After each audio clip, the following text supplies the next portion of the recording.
I don't know what a coilover is. Suspension, sir. Oh, okay. So So what is to that be going to honest, do for you? my suspension was actually broken. My shock absorber was fucked. Yeah. So there. So it's without getting too technical. Um, it's still quite soft at slow speeds. It's got what would be regarded as progressive springs on it. Okay. So your springs deal with your upward motion of your suspension, so your suspension compression, Okay. and your shock absorbers deal with the rebound at the rate at which it comes back down. You would Yeah. call them damp. You would call them dampness, Okay. which probably makes more sense in how they work because it dampens the rebound of the spring. Yeah. Now it has progressive springs on it now. So what happens if you're going slow? It will still undulate well over slow bumps. Yeah. But if you load the spring hard, the spring stiffens. So like cornering at speed is much more stable. Oh, okay. Yeah. Yeah, that Yeah. makes sense. My suspension changes on the Mini when I put it in sport mode and it Yeah, gets it stiffens stiffer. up. Yeah. Yeah. So it's not controllable in a computer system like a lot of modern cars are, but the springs are what are called progressive springs. So when you Hmm. load them hard, they resist and go stiff. When you load them slowly, they'll contract and expand gently. So it Uh-huh. still works off road, but has much better on Ah, road manners. I see. Okay. Yeah, that makes Yeah. sense. So you're gonna do some off-roading?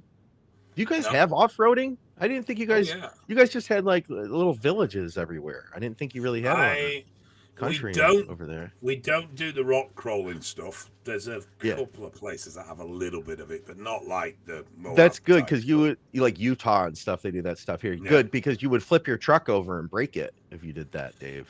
So ours is I don't more trust you wet, with rock crawling. wet, muddy stuff, that sort of stuff. We do that here in Michigan. They call it like mud bogging. Yeah, well, the states have actual mud runs, don't they? Where ours is just going through shitty terrain. So now I know you used to have a monster truck back in the 80s. I went to the Pontiac Silverdome in Detroit, actually Pontiac, Michigan, and I watched Bigfoot there. And they had a crash up derby and they filled this whole runway full of mud, just soaked it all down, man. And then they had trucks and cars that were trying to drive through it. Every single one of them got about 3/4 of the way through and got stuck.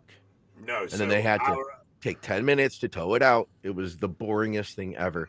Also, every single dad was there was a smoker. And oh my God, you could hardly see through all the smoke in the Pontiac Silverdome back in 86.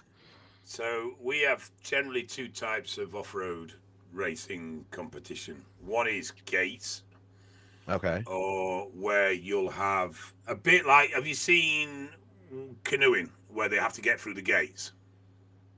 Yeah, yeah, maybe.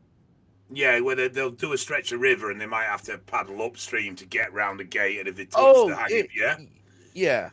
yeah, well, it's a similar sort of thing. Have you seen the Icelandic stuff? I don't know, maybe. Right, so basically it'll be a track through. We'll get this out of the way before the show It'll, starts. it'll be a track through some forest land or whatever, and there'll be really awkward angles and turns, and you have to get through the gates. Yeah. And then they do speed sections as well. I used to do a lot of off road. Well, used to do quite a lot of off roading back in the day, and I actually competed as well. I won a Jeep championship actually.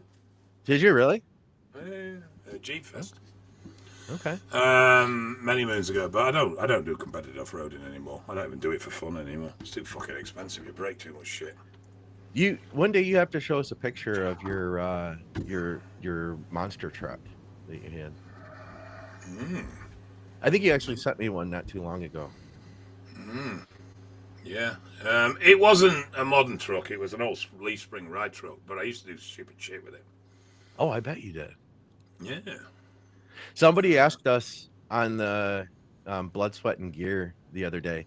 They said, "Would you rather fight 3 Skip Hills in his current condition, in state, in age, or 1 Dave Crossland in his prime?" What was the answer? We all picked 3 Skips. Oh, that's not very nice, is it? Yeah. Well, I told him the story you told me. I was like, Dave's gotten hit with a lot of stuff. He said he might not be the hardest puncher there ever was, but he sure can take a hit. I said, that was what you said about yourself. So That's true. Yeah, that's true. I don't think you're going down that easy. You guys, are No. we blurry to you? Is Dave blurry to you? It seems to be a little slightly off, but nothing major. All right. It'll record good no matter what. So we apologize. All right. Should I bring this thing in? Go on then, I suppose so. All right. Do we have to do it? Yeah, we have to. The people like the show. If we don't do it, then who will? Every other I'm sure YouTuber. someone could do a better job than us. Oh, a lot of people can, but it's not us. That's true. Well, do a lot better job than you. AI could do your job. Oh yeah, no, it'd probably do it better than me too. As a matter of fact, I'm he's unique. pixely. You're pixely. That's what Blunt Force Tanya says. No, you're pixely to me. I'm normal. Blunt Force Tanya, am I pixely too? All right, we'll just bring this thing in. Here we go. Hold on a second. Let me get rid of the Tanya here. There we go. What's up, guys? Welcome back to the podcast with Dave Crossland. I'm Scott McNally, and all of our programming is brought to you by evalbloodanalysis.com. You can get your labs done by Dave if you're in the UK. And hey, if you're on cycle, you should definitely be getting your labs done. I know most of you guys are. Just a reminder. Also, we are brought to you by TrueNutrition.com. Use our code THINK for additional savings on all your basic bodybuilding supplements. Get high quality protein powder that has been third-party tested. It doesn't have lead in it. I don't know if you guys have seen all the news about protein powder purity lately. There's some scary stuff up there. Use our code THINK to get 10% off all your orders and all your basic bodybuilding stuff. We're brought to you by Strom Sports Nutrition. For those of you in the UK and the US now, they've got great health stacks. So if your blood's a little bit thick, get some Thrombo Max. If you guys want to get just the basic cycle support products, you can get that. Stack things together for your specific needs. Check out Strom. Leave a comment to Rich in the Rick Foster in the comments there when you place your order. Tell him that ask him about what, Dave? About the free products? How many? Say Dave and Scott said that I'm supposed to get a bunch of free products because I listened to the Drugs and Stuff podcast. Also, supplementsource.ca. There is no code over there. Supplementsource.ca for Canadians. They already have like blowout deals, like label change stuff, short dated products. All those things are like just ready for you to just swipe up for like $12, $20 for a pre-workout. Dave, so we've got a bunch of stuff, man. We've got all the listener questions. Everybody commented. I've got some feedback too that people have given us from last episode, so we can get into that today. We had news. There's steroids in the news. Basically, Victor Conte, who is the owner of Belco, he's passed away. I guess I think he had pancreatic cancer, and we've got a topic. You know, we're coming into the winter time for us here in the U.S. and you guys over there too. We wanted to talk about like trying to make as many gains as you possibly can. Well, trying to save money, basically cycling on a budget. What would be the most cost-effective ways to put a cycle together for somebody who isn't ready to break the bank? I know sometimes people hear us talk about gear and it's like, oh, well, you just add in this and you add in that. Then you put SLU on top of that. And you run 10 units of growth. And I know a lot of guys at home are like, huh? I don't have the money to do all this stuff. So what are the bare bones that you actually need to be able to run a cycle? Let's start there, man. I sent you some pictures. Of pictures. Do I want to see these pictures? Yeah, you want to see these pictures. Does this have to do with the show? Sort of. You asked. What do we got here? Okay. So bonus talk at the end of the show. We'll have to talk about this. Dave had a monster truck. All right. You guys probably didn't know that. We'll get into that at the end of the podcast.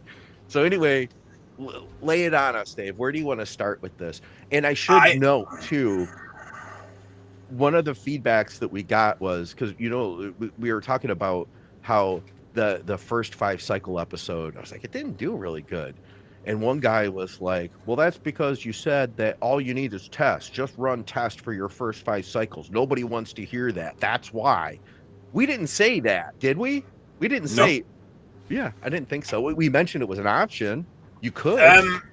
People in this world do tend to think that the more complex it is, the better it's going to be. And the truth is, there's plenty of good physique being made with jack shit complexity when it came to drugs. And relatively cheaply when it came to drugs. You know, there Yeah, are so let's talk about how do we pro- put this together for cheap, So- cheap. If you're talking proper bargain basement budget, oral wise, I'd say Debo. Or if you're into your strength, I would say my favorite, Oxys. Oxy. Oxymethylene. Or as you like to say, Napoleon. A-bombs. But yeah, I would be... They are the two, I think, biggest bang for buck orals, without doubt. If we're going injectable, obviously it's going to be Test is going to be there because it is cheap. You know, it doesn't cost a lot of money. Bang for buck, as in literal bang for buck, then you can't consider Primo. You can't consider Masteron. Too expensive. You can't consider Tren. Again, too expensive. Though it does give a lot more bang. I was going to say, yeah, because I was going to say you could run a lower dose. Let me ask you this. What do you think of how does a low dose of Tren compared to, say, an average dose of, another compound, maybe EQ? What about a low dose of Tren cost-wise, compared to, say 100 milligrams of Tren to 300 milligrams of EQ, which is going to build more muscle? That's a difficult one, but the other thing to potentially consider, which one is going to require more drug management and therefore costs on auxiliaries. 100 Tren is, dose is going to be a big factor in side effects, right? So yeah, are you talking 100? You might do all right. Are you talking 100 milligram a week? Yeah, because we're talking cheap, right? So yeah, I actually think you'd probably get more out of the EQ, to be honest, from a muscle building aspect. I think you might get more out of the Tren from a strength aspect, but I think you'd get more out of the EQ from a muscle building aspect. Yeah, I can see that.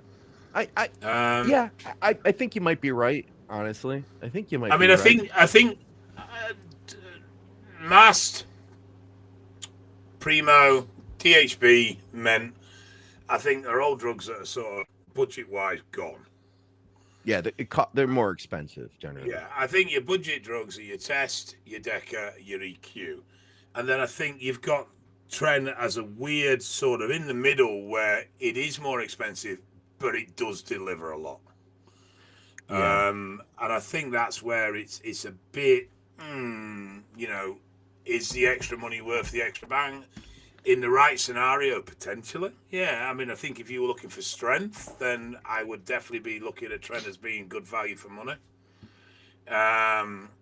If you're looking for mass building, I would probably say not so much.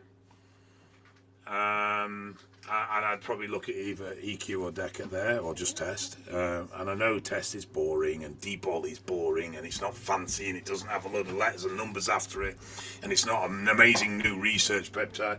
But, I mean, even when you start looking at, you look at the GHRPs, or you look at SLU, and the new peptides that are coming through, for what they cost to what they give you, they're quite an expensive way to go. Which is one of the reasons why GH has become so popular, not just because it's available, but it's actually available relatively cheaply. And if you try to do the same thing with GHRPs and other GH secretaries, you'd probably end up spending more money, to be honest, for the same sort of effect. Yeah. Yeah, I'm with you on that 100%. So, all right, back to the foundation then. We're going to start with Test. Test is going to build some great muscle. That's going to be the basis of our cycle. We're going to add to that an injectable. You're saying either Deca or EQ. Right? Yeah, I mean, you could probably if it wasn't for slamming of estrogen, I would say every other aspect you'd probably get away with just running EQ on its own. But because Yeah. of the fact that it will absolutely trash estrogen, then if you did run EQ on its own, it'd be very short. And yeah, Robbie Robinson used to run Deca on its own, but I've not found many people that can tolerate that. Yeah. I've low test, high Deca. Yeah, I found a lot of people can get away with that, but just Deca straight on its own, I've not found that. And when I've looked at Deca only cycles that people have proposed, I've usually found that there's something like D-ball added, or there's another compound in there that isn't true Deca only. So, but there will be people that can get away with Deca only. Definitely, there will. Those people will exist. What? Okay. So we've got test and then either DECA or EQ. And then you mentioned orals, Anadrol, or Depot as being Yeah, a potential. And you could run those at low doses and still get good benefit. Let's say you're yeah. strapped for cash and you're just taking, like a lot of times now, D-ball comes in 50 milligrams. Take a Right. Well, if half a you're tab of D-ball a day. I mean, what's the minimum you could get dose-wise out of Anadrol? Could you get something out of 25, 25 per day yeah, for 8 weeks yeah. or something? Yeah, and I think there's an option as well: 30 milligram D-ball and 300 milligram EQ. I think that would actually be not a bad little cycle. I like that combo.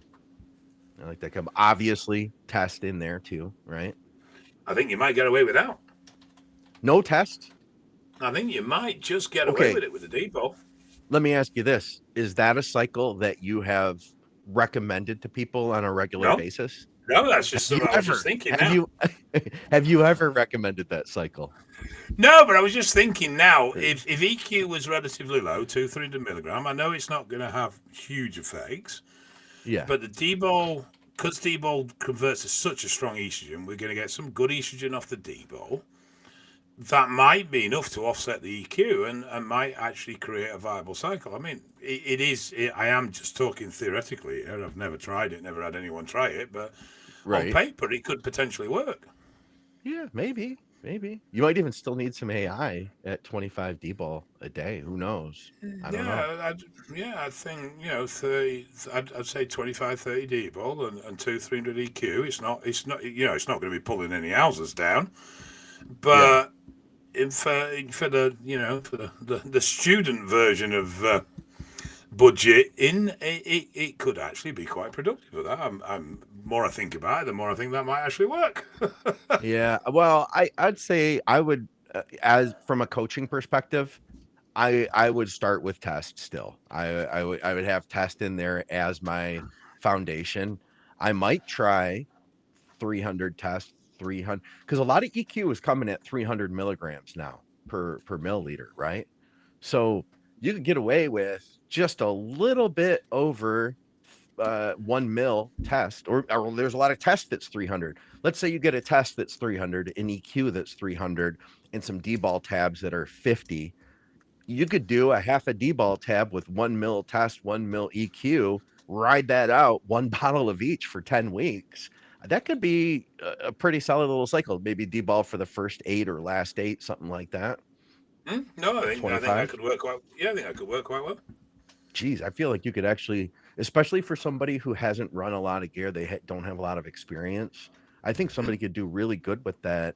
Wonder about, are you still going to have to deal with any kind of estrogen management with the combination of 300 test with the 25 D ball per day when you also have the 300 EQ there to help offset it? Probably not. And if you did, you could probably actually tweak it by just dropping the test to 200. Yeah, yeah, that's possible, isn't it? Hmm. That might not be a bad cycle to have I think we Novadex. forget sometimes you can actually take things down as well as take them up. No. I might have like a little Novadex on hand for that one. Yeah, That way, if you do I get some sensitivity, bam, yeah, you I can mean, pop that in. for me with estrogen management, I would always if I mean I know we're trying to be budget, but Novadex is pretty cheap. But I would always err on the side of if we're going into an environment where we're unsure about estrogen levels or estrogen responses, that it's always worth throwing some Novadex in. Water retention, we can get rid of that. Erectile issues, we get rid of that once we sort the estrogen. But obviously, gyno is a much more long-term management problem. So if we can offset against that from the beginning by throwing Novadex in there, it's definitely worthwhile doing. So I would recommend that. Yeah. All right. It's settled. So it's settled. Yeah. We've got I think we came up with a pretty good budget cycle there actually. I think that I'd be happy with that, man. We did get asked too, and I don't know, I've got the question here somewhere. Somebody said that they were planning to start test in DECA with, I can't remember what the dosing was, but it was a moderate amount of D-ball. So basically the classic test DECA D-ball cycle, which is older than you and I, way before our time even. Can we swap the... Oh, we got a work related eval situation here, guys. We'll hold on for Dave for a minute. to enough pro? But yeah, we had a guy who said he wanted to run No, Council, if test anything wants DECA to D ball. He said, what do you guys think? Is that out of date? Is that old school now? Might get away with it. Might. Maybe Sorry about that. Yeah, is that outdated, Dave? Test DECA D ball. Is it fog? Look. I can't. Right. Okay. Here we go. 1960s GT40. It was a 200-mile-an-hour car. Correct? Okay. Yes, correct. Oh, you're Yes. shit with cars, but I like it. Right. So, is that a slow car? No. 60 years later? No. It's still a fast car. So, just because DECA D-ball have been around since your birth, which is like 200 years ago. 1958. Yeah. 1956. Yeah. So at the end of the day, they still work. They still do the job. No, they're not new. No, they're not trendy. No, they're not cutting edge. But they are still solid drugs that do a good job. In the same way that GT4, being 60-year-old technology, is still an effing fast car. So yes, it's fine. You know what the difference is? Now, I'm still not a big car guy, right? But I can tell you this: you take like a brand new, whatever Hellcat, right? It is going to be a lot easier to handle on the road, isn't it? There's no doubt about that. And I suppose you could argue that with the drugs as well. That DECA and D-ball take a bit more management because of the estrogen size and prolactin. So, that's actually a very good analogy, Scott. Well done. Well, thank you. Thank you. First time ever. Hey, I was speaking Dave's language on that one.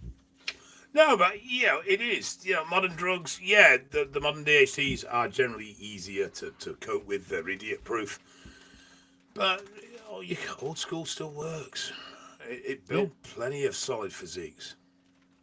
All right. Well, if anybody takes us up on this, if anybody, which by the way, none of this is advice. None of it that we give out is advice whatsoever. But if anybody happens to try that this off season, I will be curious to hear how does your progress go. Dave, we had steroids in the news. I think we need a new disclaimer. This is the rambling of two borderline senile idiots. There you go. There you go. Victor Conte passed away. He died on us just the other day. So I don't know did you ever see him in do you remember that movie Bigger, Stronger, Faster? I never watched that. Chris Bell. Oh, dude, that was a great movie, man. I saw it in the I believe so. Yeah, came out. I believe it was a very good movie, but I've never actually seen it. I know the Conti name, but I only know the Conti name because there's a Conti supplements in the UK. Okay, well, Victor Conte, he was born on January 10th, 1950. He passed away on November 3rd, 2025. Get this, American musician and businessman. He was in like a 70s funk band called Tower of Power. And they actually mentioned that in the movie too, Bigger, Stronger, Faster. And the reason they had him in there is because he was the head of Balco. It was like the Bay Area, Bay Area Laboratory Cooperative. In 2005, he did a prison sentence pleading guilty to conspiracy to distribute steroids and to money laundering. He started a supplement company after that. In fact, I think that he was the one who was really pushing ZMA, now that I think about it, early on. But could be wrong about that. But yeah, the deal is, what was it? So 1984, he founded Balco. And then in 2004, in an interview for ABC, he admitted to running doping programs which have broken Olympic world records. It was like Marion Jones, Dwayne Chambers. I believe that there was nothing proven with Barry Bonds, but like that whole baseball fiasco, like there were clients that were going to to Balco, and that's where I think they were using compounds that Patrick Arnold had developed. Which, remember, we were asked, like, why are there new steroids being developed? He came up with a couple of them. They called them like the cream in the clear. THG was one of them. They weren't like the best steroids, but the benefit is that they weren't detectable. So Dave, when you test steroids, you don't just have a test that's like this test positive for all steroids, right? No. It's like you have to test for each one, right? Yeah, when you do any sort of detection testing, even when we do blood testing, you have to use the analyte that reacts to the presence of the metabolites or that compound, depending on what it is. So yeah, can I ask you a question? Please do. Okay, so when somebody that's born at the same time as you passes away, do you start thinking about your own mortality? He was born, what did we say, 1950? 50, yeah. So same age as you. Yeah. You know, it hits home, Dave. You know, it hits home. I just wondered. No, I mean, I don't know a lot about the gentleman. I recognize Balco and I recognize his name, but I know very little about the gentleman, which I should do, really, because he has played a major role in this industry in one way or another. You know, whether you think assisted drug use is good or bad, he's still a key figure in that world. But it's unfortunate when anyone passes, particularly when they pass of a disease rather than of just ripe old age. Yeah. Which is this case. But yeah, when you look for the thing is with these drugs that cleared testing, it wasn't that they were undetectable. It's a bit of a falsehood, is that? It's that they weren't looking for them because they didn't know they existed. Yeah. So that's the difference. It's like, well, we don't know about the metabolite for this, so we're not even looking for it. When So, you guys know, you do a lot of testing with everything with the federations over there, and I know you guys have like tested in natural shows and stuff. So I take it then that's all urine testing for those contests, right? yeah. So the night testing we do for PCA is we to be honest, we don't do the testing. King's College do the testing, which is the only WADA approved testing centre in the UK. Yeah. So there is another centre that its name gone out of my head, which actually the police use that lab for a lot of their compound testing. But yeah, King's is the only WADA approved centre. LGC. Now LGC do WADA on a line with WADA testing, but they're not a WADA approved centre. So Okay. and they test from urine, and yeah, when PCA do the testing, they test to WADA guidelines. So it's the same test that athletes would receive for the Olympics from their urine testing. Oh, okay. So even stuff like recreational drugs, if you popped for that, does that actually? Yeah, because Okay. cocaine is a officially a performance enhancing drug. I mean, the original Olympic Games, the Athens stuff from way back in Greek Roman times, a lot of the athletes use cocaine because it's a stimulant and it increases output. Yeah. I've talked about it before, but and I know we've talked about it actually, but it was an interview I listened to with Victor Conte where he talked about how to dope Olympic athletes. That we talked about how FedEx, or no, not FedEx, the Enhanced Games, they doped up some swimmers, and it turned out that the gear actually slowed them down because they were bigger and bulkier. They weren't as fast in the water.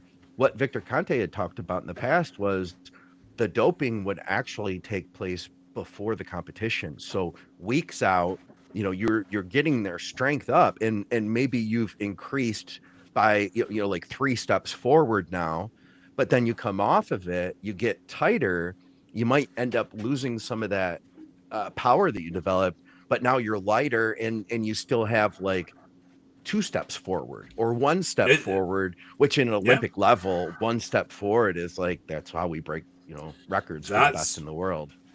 That's what the East Germans did for nearly 20 years. Yeah. Doped in the off season, avoided testing in the off season, stopped the doping pre-comp, carried through some performance benefits. No, it wasn't as strong as when they were on cycle, but it was more than what they would have had naturally. And you've got that whole satellite cell thing, which is, if you remember, we discussed that study. Was it Tim who was doing that study on satellite proliferation and how long it remained post exposure to AH? Oh, who was that? No, that was Alex PK. Alex did that, yeah. So, Yeah. you know, but I mean, he showed, the increase in satellite cells. There was an increase, not the total increase, but there was an increase in satellite cell. The duration was quite some time, I believe, into years. So basically, the point being that once you take gear, it permanently alters the muscle long term. Yes. For Jay, they were chewing on coca leaves, my friend. Not cocaine as a refined product, but they chewed coca leaves. Somebody asked a question. Did Dave just claim that ancient Greeks were using cocaine? Yeah, they chewed coca leaves. It's been documented. And they used other things of the time that were stimulants. All right. Okay. So we got a bunch of listener questions. Throughout the questions, I also have feedback from the last show, so I'll intersperse that too. And you guys are freaking awesome, by the way. Thank you for hanging out with us. We love doing the show, and we love the positivity that you guys bring. But I enjoy doing the show. I can speak for myself. I can't speak for both of us. Yeah. Okay. Yeah, it's all right. Check this out. So the captain, he said, D-ball is the biggest waste of time ever. It's like wearing a fat suit from the inside. When you stop taking it, you take the fat suit off and somehow look worse than before.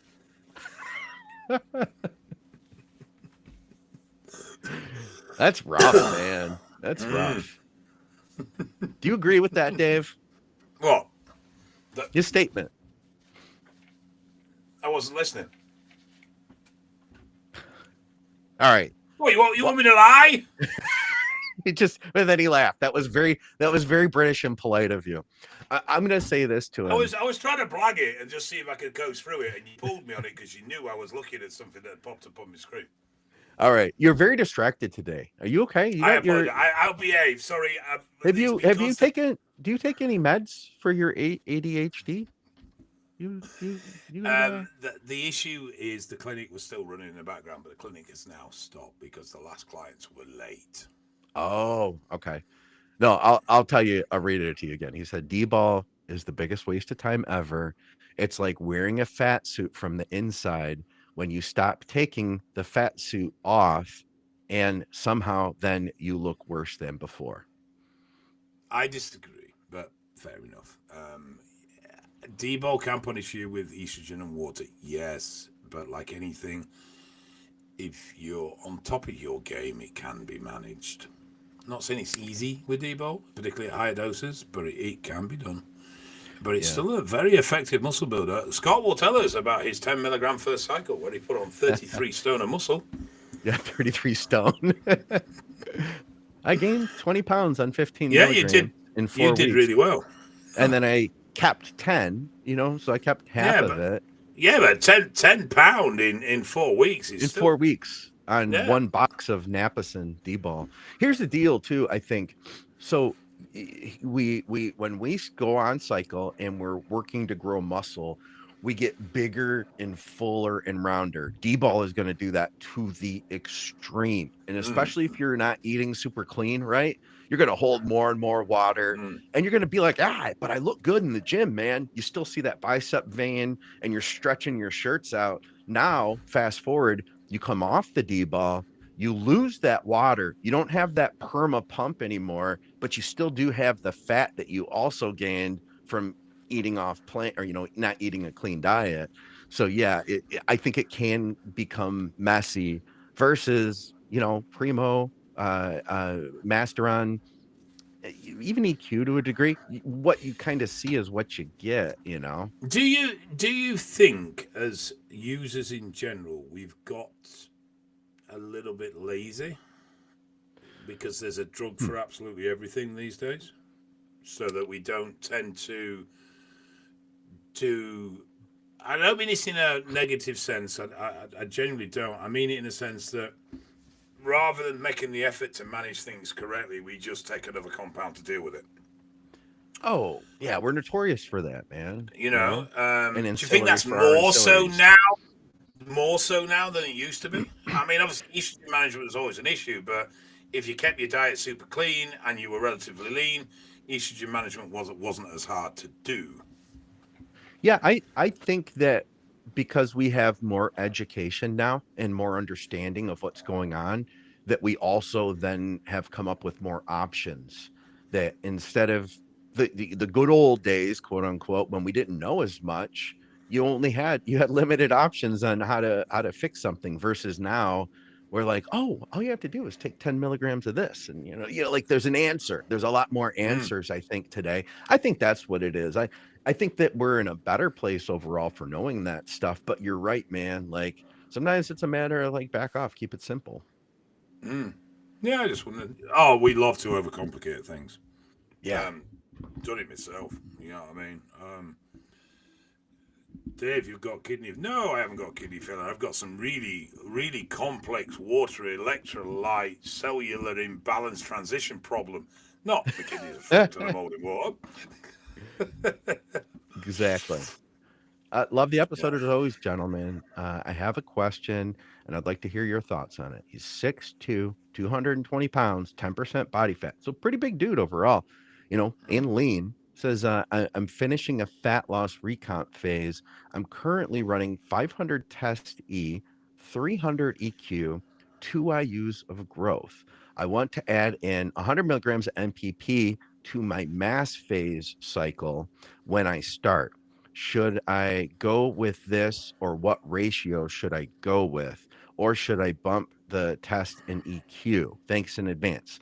So he's Mm, currently already mm, running test and EQ at 500, 300. He's asking, should he just like keep going and add in NPP on top of that? I need some clarification of how long he's been on. If Yeah. he's properly done a cut, then I would actually cut down the TRT, use food to rebound for a good period of time, use that time to have some break, Yeah. and then drop into a cycle when things start to stall out. I know lots of people. It's very easy to convince yourself that you need drugs to grow, but when you're coming off the back of a cut, actually, generally you don't, and you'll probably get Yeah. really decent progress. I'd say if you reverse out of it properly, you'll at least get 4 to 6 weeks of solid progress and increases before you even need to consider doing anything chemical. And you do need a break. You can't just keep staying on. And EQ, though your doses are astronomically high, you're going to need to have a look and see where you are with stuff like FBC and make sure that EMO's not got too high.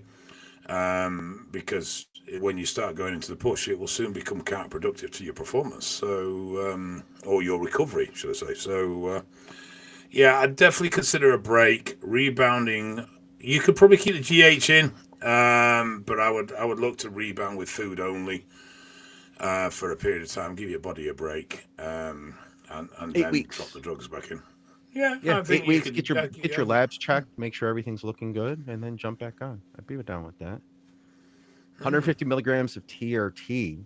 He says, and topical finasteride. My hair seems stable. I want to add in 50 milligrams of DECA for joint support.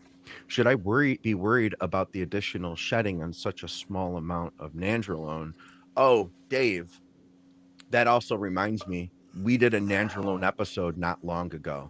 And one of the points I made, it was just a side point, that is if you are taking finasteride, that your or excuse me, your nandrolone is not going to convert to dihydronandrolone, Mm-hmm. which is more gentle on the hairline, meaning that the direct DECA is now going to attack your hairline. That's what he's referencing. We did get a comment that said, Everybody says that Deca is gentle on the hairline. These guys are saying that it's terrible on your hairline. No, Dot, Decker dot. is generally gentle on the hairline. Yeah, thank you. Very much Just so. to clear it Yeah. up for anybody who's retarded. Yeah, I mean, if you're looking for understand that. hair-friendly compounds, I would say Deca, EQ are two particularly hair-friendly compounds. So I wouldn't be concerned. Definitely not at 50 milligrams. I wouldn't be concerned. That's all. No, I wouldn't be concerned with that. If your concern is hairline, I think you're going to be very safe. Yeah, I think. I mean, that, I use shitloads of Deca. Look at my hairline; it's lovely. I think that at 50 milligrams, you're probably going to be all right. If you planned on upping it into a legit cycle with finasteride, you may have additional shedding. But it's one of those things that you can see it happening. Like, you know, if you feel all your hair coming out in your hands, you can stop the cycle, you know? So it's not something that you have to follow through with. But I think 50 be all right. Got a question for the next show. Been on True TRT for almost 2 years. And in the past, I did one cycle of... Yeah, I don't know what he's saying here. It's just not worded like... Of in a bar, it worked good. One cycle of... Oh, Anavar is what he means. One cycle of Anavar. It says in a bar. Yeah, but unfortunately, spell check can sometimes really screw shit up. Yeah, it worked good, but I have enough saved up to equal 300 milligrams of test and 300 milligrams of Deca a week for 20 weeks. For thank you for 16. I don't know. What's your opinion on that for strength? So I'm just going to guess he means 300 test, 300 Deca a week for 20 weeks. Yeah, 20 weeks is a bit on the long side for my taste, but I know you prefer slightly longer cycles. It's not a high dose, so it's not exactly something that's going to be particularly, mega impacting health-wise. I like Deca as a strength compound. It's not... On paper, it shouldn't work, really. When you start looking at it as a compound on paper, it shouldn't really give you strength, but there's plenty of anecdotal evidence to show that it does. I like it. It's a nice compound, and I find it a good backbone for a lot of strength cycles. So, yeah, he should do all right. I mean, is he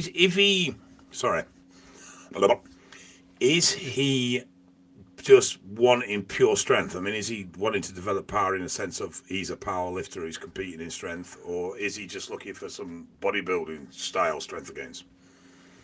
Yeah, I imagine he's he's trying to grow muscle overall. He's got a picture his avatar. I almost said Anavar. His avatar is like him, like hitting a flex. So I think it's fine. I don't see any issues. Yeah, he's a TRT guy, so as long as you're not seeing labs go out of range, which it's like you said, a low dose cycle, but I would still check maybe 14 weeks in, see where your hematocrit is, just double check, and if it's getting crazy, then maybe it's time to cut it there. Base what you're going to do with the dosing off of how labs look. I mean, if he's legit TRT, he's probably got quite recent labs anyway, so he'll have a start point of which he could base from. Yeah. Oh, we had a listener who said, I just hit the hype button. Do you know about the hype button? No. There's a hype button. I don't see it. Yeah. Like I look at my phone when I go on YouTube, I don't see a hype button, but apparently there's a hype button. So if you guys see the hype button, hit the hype button. It helps us to boost the show up and stuff. We want that, right? I think so. Right, Dave? Yeah, I think so. We like that. Do we want that? All right, I'll take it from you. I don't know technology shit. Well, I mean, we like getting the show boosted. I don't even do my own social, so how the hell am I supposed to know? Well, look what's happened since you don't. You're getting banned. I know, it's been a lot better. Instagram. Yeah. It's been getting lot worse. better. It's getting worse, man. It was me that put the post up that got me live banned from Instagram. Oh, which wasn't really your fault. They're just picking on you at this point, man. I think they are. I think it's persecution. Yes, I do. I think I'm generally being picked on. Once they get on to somebody, they just keep pressing the button. Like you're in their book now. That's what it comes down to. Yeah, I might start talking about cake or something. Maybe that's Yeah. Hey guys, love the show. I normally run estrogen around 70 or so. I recently starting taking more of my AI and lost some size, maybe due to water weight.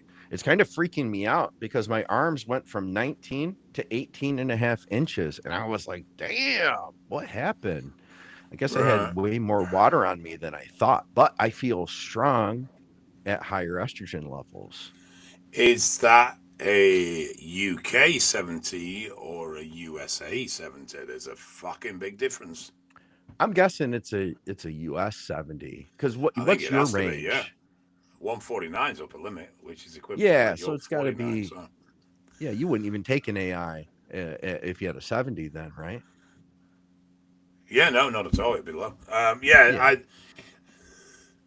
Yeah, elevated E2, the water that come with it can help with strength. There's no denying that. And he's not going to have drop muscle. Excuse me. He's done something. I've got a yawn. It's in keeping with the trend of the show. Yeah. Unless he's done something drastic. So I suspect that it is water, and though it may be banging his head a little bit because he's lost some cosmetic, he's actually going to be better off for it. All right. Okay. Oh, check this out. I need to tell you something as well. Yeah.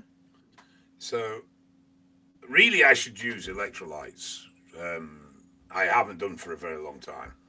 Okay. And this is a shameless plug, and not because I got it for free, because I got this T-shirt for free, by the way. But I that generally pink shirt paid that for you're wearing right now. Somebody gave you that pink shirt, and you actually wore it. Yeah, they asked me to wear it on the podcast, and I said I would because they gave it me for free. Okay. Because I am for sale. I will sell my soul. I am that shallow. Anyway, no, so I know I just yawned, but actually I feel the brightest I've felt in a long time, and it's because I've only just started using electrolytes, because dumb retard me completely forgot that with my kidneys being as trashed as they are, I do struggle to hold on to mineral and salts, and I've been using this shit. Okay. And this comes in some of the maddest flavors. Your tomato flavor. What? I don't want that one. No, I don't. Almond flavor. I don't particularly want. I just picked one this morning, and it was vanilla. It wasn't the nicest, to be honest.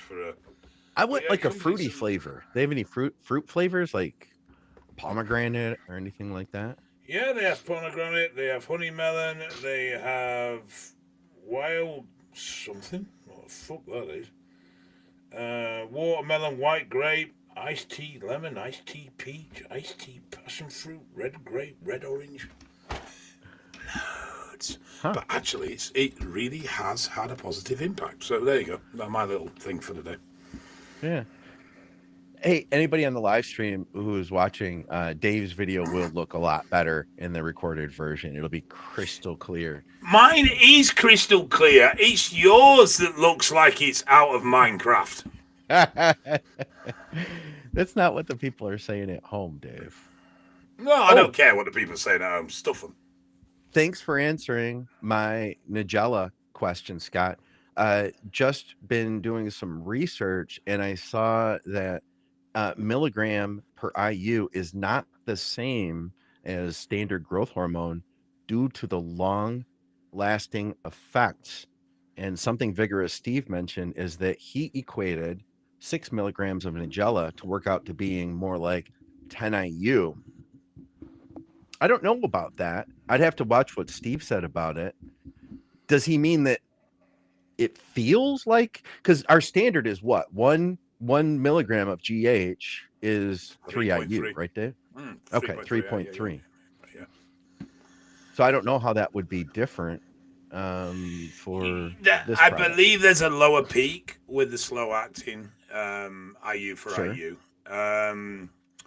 But I only, like I say, when I looked at the clinical research, there was a resounding clinical concern about insulin resistance from it. And that was across the board. And the basic clinical situation was, we'll just have to wait and see how it pans out, because obviously they hadn't done any long-term studies to show what it was happening long-term. But there was a genuine clinical concern about insulin resistance from the slow-acting GH. So my client, we added it up, who has a bunch of this stuff. We just started his off-season cycle. Right now he's just using a small dose of it along with traditional growth. We're going to boost that crap up. He's got like 580 milligrams.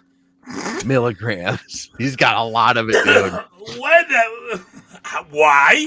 I've got to ask, why? Where did it come We can't from? talk about that here. But I will tell you that we will find out, one way or another, how he does with it too. So that. Well, he was passing a van, and it was just sat on the back of this van, and nobody was around or claiming it. Yep, fell off the back of truck, Dave.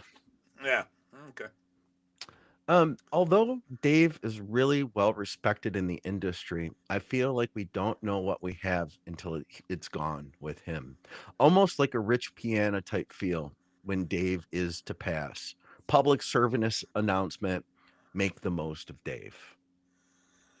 I don't know how to feel about that one. It's like, it was almost like a eulogy that you got to listen to. I am generally at one with my demise. I did expect it to have happened. Not that I'm going to really know about it, because I'm going to be snuffed anyway and not realize I'm snuffed because I am snuffed. I don't know. Maybe I do realize I'm snuffed. Maybe I'm going to float around in the sky and annoy people.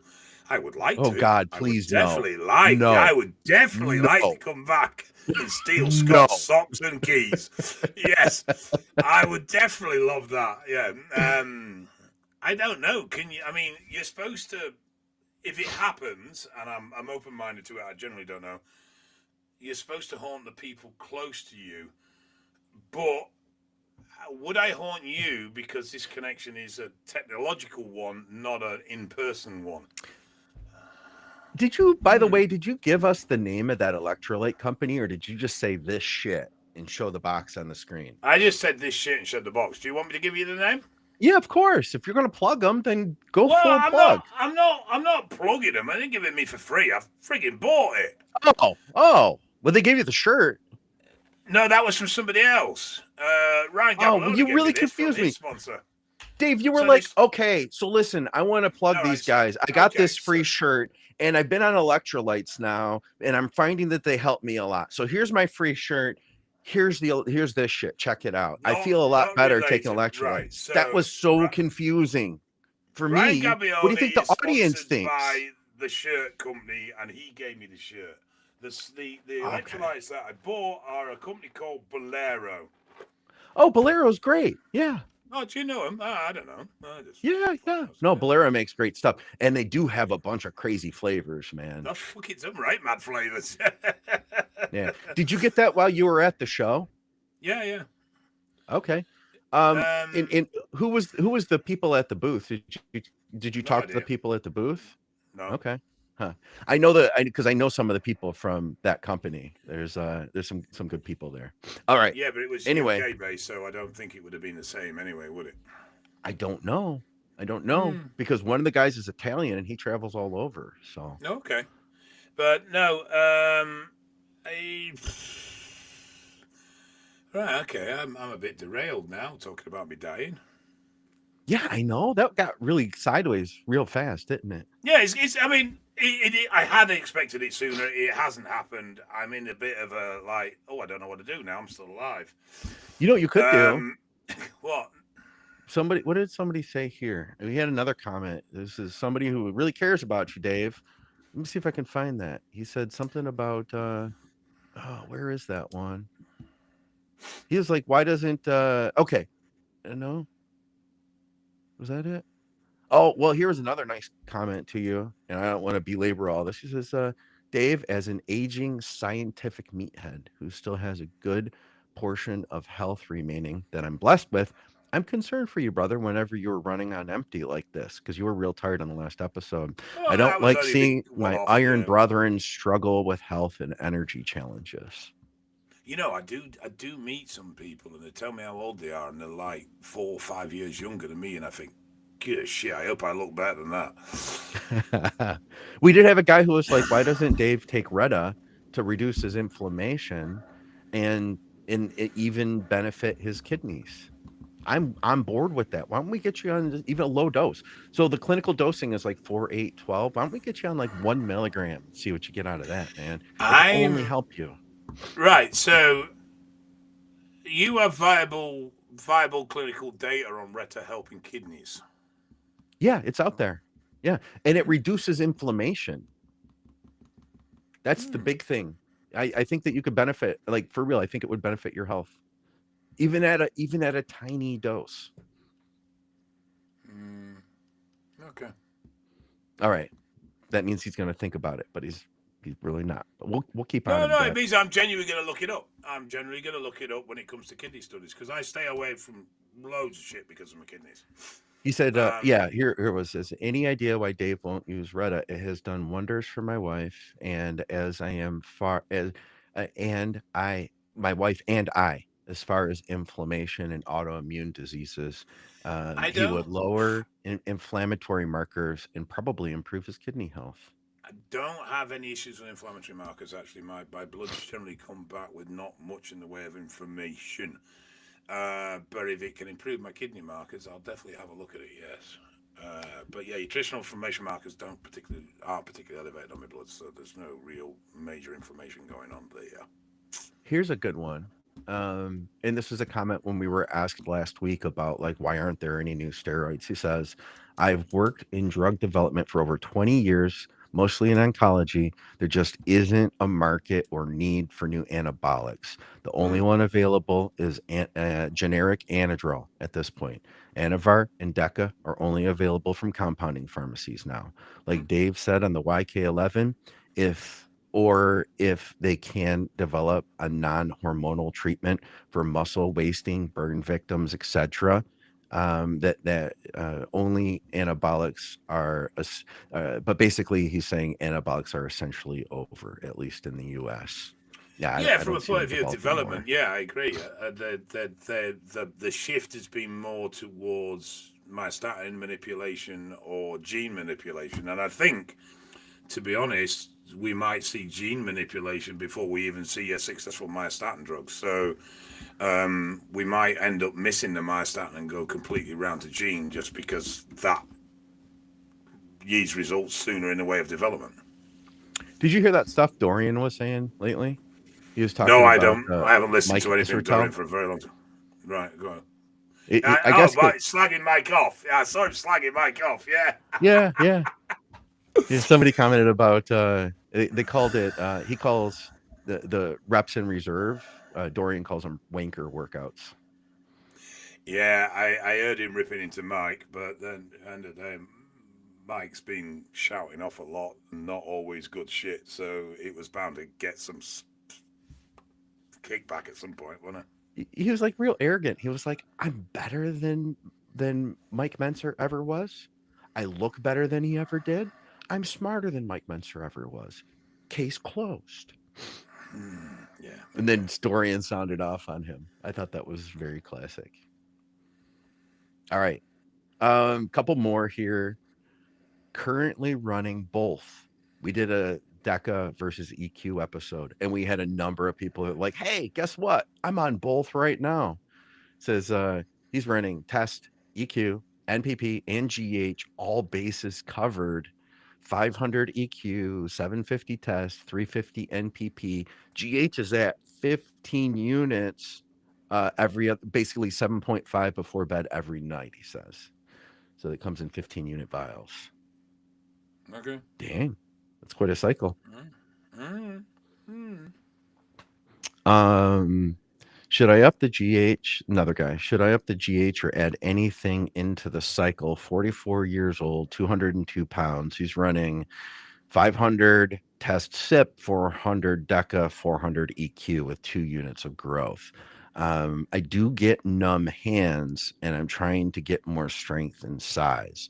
Should I up the GH or anything else in the cycle? If he's already getting numb hands, I probably wouldn't bother with upping the GH because I think the sides are going to make it counterproductive. Yeah. I think that's a nice cycle. Just keep the training and diet progressive, and you should do quite well off the back of that. Yeah. Yeah.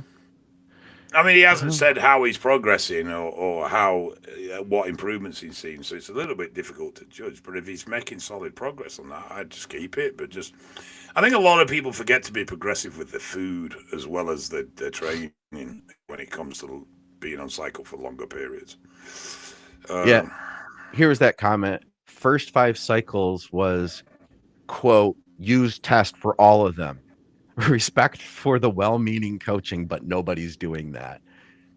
That was literally one option, Dave, that we said. And that's all he heard. It was a 10-second podcast. We're just like, use test for all of them. Done.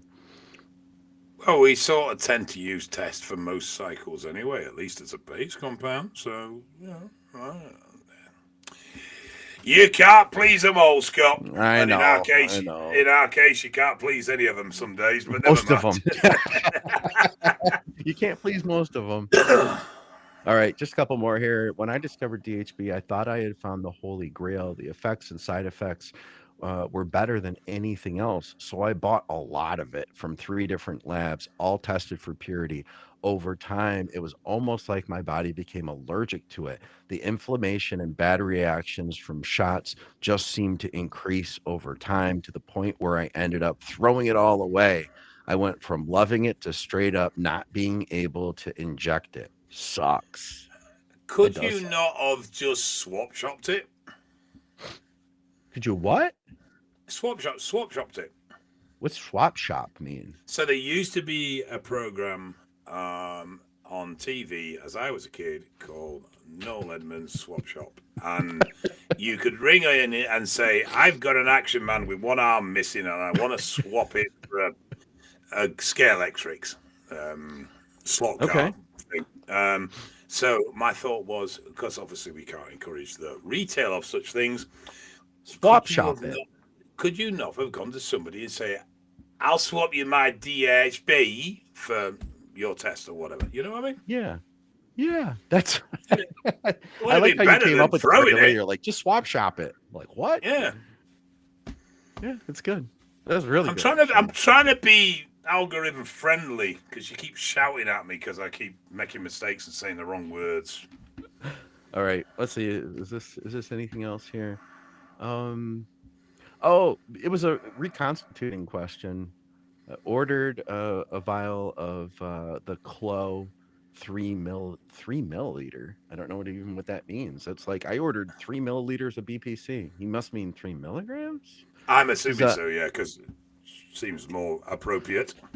I have bacteriostatic water also. Question is, how much bacteriostatic water to reconstitute it? Dave, do you get a lot of questions about reconstituting peptides? Oh, it drives me insane. It doesn't matter. When you reconstitute any compound, it doesn't matter how much water you put in. Well, it does, but... No, it doesn't in the sense of it's not going to change the dosing of the drug. So, let's just do a 101. If you have, and we'll use simple numbers, if you have a vial of a compound that is 5 milligrams, the dry powder, and it is 5 milligrams. If you put 1 mil in there, it will be 5 milligrams per mil. If you want to dose 1 milligram, you would take 0.2 of a mil or a fifth of it. Because it's fifth of... Yeah. Because it's 5 milligrams per mil, so 1 milligrams would be 1/5 or 0.2 of a mil. Or 20 on an insulin. If you then decided I'm going to reconstitute with 2 mil, then you would have 2.5 milligrams per mil or 5 milligrams per 2 mil. So if you wanted to take 1 milligram, you are now going to be taking 0.4 of a mil. You've diluted it by double the fluid, which means it's half as strong per dose. So If you hold on. put 5 milligrams of fluid in there, you are going to end up with a concentration of 5 milligram per 5 mil or 1 milligram per mil. And if you wanted to dose 1 milligram, you would take a whole mil. So let me ask you this, Dave. If let's say this is my vial. Just And there's dead careful now. There's 5 milligrams in this vial of active compound. And I add in 1 milliliter water. What you're telling me is there's 5 milligrams of compound in this vial, right? Yep, that doesn't change. Now, if I add in 2 milliliters of water, did I just double? Now do I have 10 milligrams? No, you have 5 milligrams. No, because 5 times 2 is 10, Dave. Now I have 10 because I had 5 with 1 milliliter. And good viewers and listeners, you wonder why I think he is a prick. Because he knows I get this question daily. Oh, dude, we all do, man. I get it as well. Do you go to peptide calculators? Because I tell people learn how to use that. No, I try and explain the mathematics because it isn't actually that complex when you break it down. You know what? It's not for some people, but for others, it is. Yeah, you know, yeah, it's like spelling is difficult for me. I can't spell for shit. So, yeah, they have peptide calculators. Speaking is difficult some days. You can just go to a peptide calculator, guys, and you can figure out the math there. It's all you need because it'll show you pictures too. It'll be like if I have 5 milliliters and I add whatever amount of water, what does it look like on the syringe? Yeah. It's learning the difference between volume, which is milliliters, and drug strength, which is milligrams. Yeah. You know, the amount of strength of drug in the vial doesn't change irrespective of how much water you use. Just how much you have to inject from a volume base changes depending on how much water you put in. Yeah. All right. I want to show you guys some stuff. I got some stuff to show you here. What are you going to show me? Check this out. Hold on a second. You've gone very fuzzy now. Yeah. Yeah, you should. Yeah. Don't worry, guys. The recording will look good. Look at that. And now that's a very fuzzy picture, I do have to say. Yeah, it's a crap quality picture.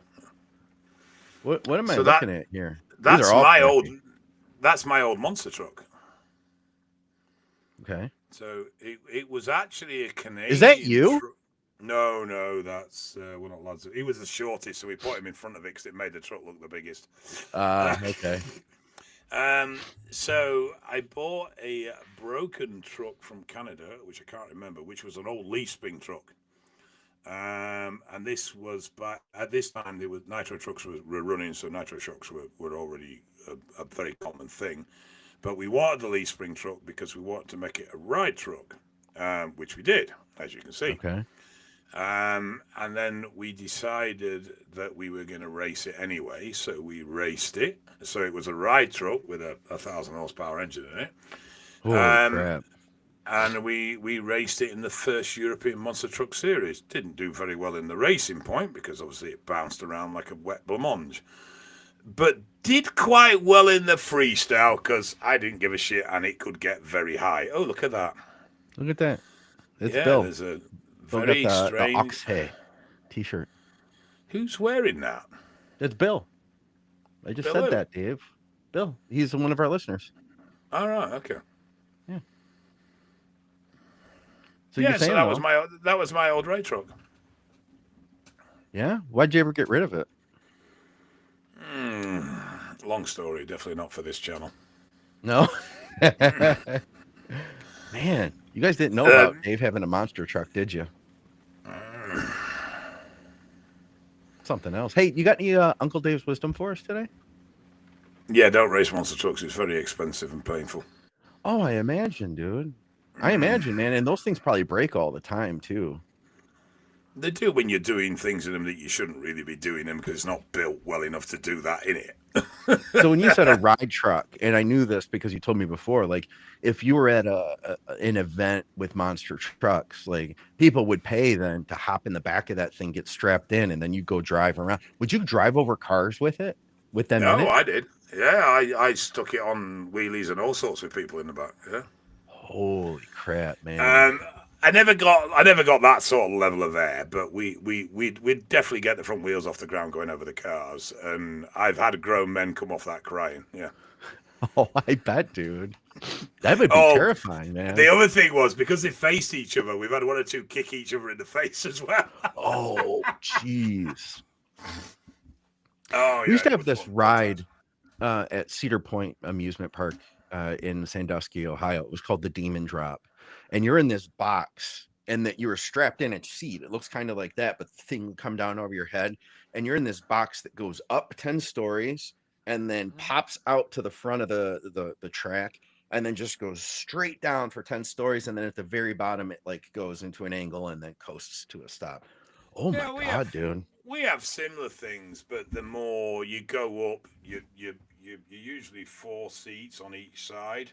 It's like a rod thing with a. It looks like the just free falls you. Yeah.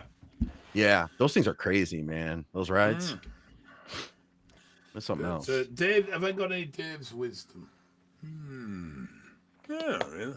I haven't really had much to. I haven't really done much self-reflection just recently. Did you meet any listeners over the weekend? I did, yes. I can't remember who, but I did. A few people came up and said they listened to the show and said thank you and weird things like that, which I always find a bit strange. He's not used to people being nice and stuff. No, it's not that at all. I don't get this is 2 pillocks. One very fuzzy one usually. Just generally talking a load of bollocks for an hour. And people seem to really enjoy it, and it does slightly confuse me. That's all. I just find it a little bit strange. Yeah, I believe in us though. We do good stuff. We entertain people. You know, they like that. You're funny. You say funny things sometimes. So do you sometimes. Not very often, but you do sometimes. I like that swap shop comment. That was real good. Let's swap shop that. That's a very English thing, and to be fair, probably an over 40s English thing as well. To be fair, but right. It fascinates me sometimes that people find this show so entertaining, and it surprises me the people that do listen to it, like people that are quite experienced bodybuilders or even pros, and they're like, "Oh yeah, I never miss an episode." I'm like, "What? Oh, really? Why?" It's fun, man. It's cool. And for Ryan, he asked, "What number Zyn is that?" I don't use Zyn. I use the On nicotine pouches because they're a lot cheaper. I don't use a lot of them. The only times I actually use nicotine pouches are when I'm not eating or sleeping. Outside of that, though. Scott's heritage is either Jewish or Scottish. His grip on the dollar is extremely tight. Wait, what? What does that mean? What does that have to do with anything? Well, I was joking. Do you get it? Like I don't use them often, only when I'm not eating. Get it? Like all the time. That means all the time. I was referring to the fact that you buy the cheap ones. Oh yeah, they can be expensive, but yeah, they're better value. We should get a sponsorship from them. You think? Can we do that? I'm trying to get a sponsorship from ProCharger still via this show, and it's not working out very well at all. So still haven't sent you your $31. I know I haven't sent you that yet. You're not getting your tobacco pouches for free. You could They're not tobacco. They're just nicotine salts. I'll get some sent to you. You can have them too. How about that? No, thank you. If we get the deal. I am a drug-free individual. I don't believe in drugs. They're terrible things. Yeah. All right. We appreciate you guys tuning in, and leave us comments and questions for the next episode. Tell us how much how terrible we are at this. We appreciate that. Hit the hype button, guys. Hit that hype button. And of course, go to evalbloodanalysis.com, get your labs done by Dave. Dave, are you taking new clients right now? I am actually, yeah. I was actually going to speak to my social person about putting a push on for new clients. Yes. Okay. Well, hey, reach out to Dave if you're looking for new clients, and hit me up, mcnallydiets@gmail.com. And of course, go to truenutrition.com. Use our code Think over there. Get great deals, actually 10% off of high quality protein powder, all that stuff. Supplementsource.ca for our Canadians. Get your health supplements over at Strom Sports Nutrition. And of course, thank you to everybody from Patreon. We'll have a new Patreon thread that should be out now. So check that out. Leave us questions for the next show. Dave, Swap Shop. Swap shop. Drop in logs.